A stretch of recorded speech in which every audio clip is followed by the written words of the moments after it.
বিসমিল্লাহির রহমানির রহিম। সকাল সকাল আজকে বাজার আনছে।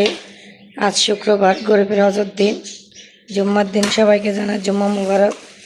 কী কী আনছে আপনাদেরকে দেখে। এখানে একটা মুরগি, এখানে আদা, তারপরে এখানে একটা শসা, এই তো কাঁচামরিচ, ধনিয়া পাতা, আর এখানে মাছ।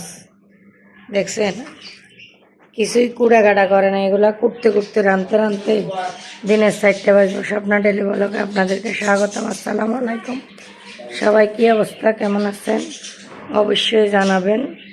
আর আমাদের আজকে সকালের বাজারটা কেমন হলো সবাই কমেন্ট করবেন। চ্যানেলটা সাবস্ক্রাইব করে দিবেন স্বপ্না ডেলি ব্লগকে। পাখিগুলো এমন ডাকা ডাকে, পাখির ডাকে লাগে ভালো লাগে না, টান টান লই যায়। কি অবস্থা করে দেখছেন? ওই যে পাখি, এখানে পাখি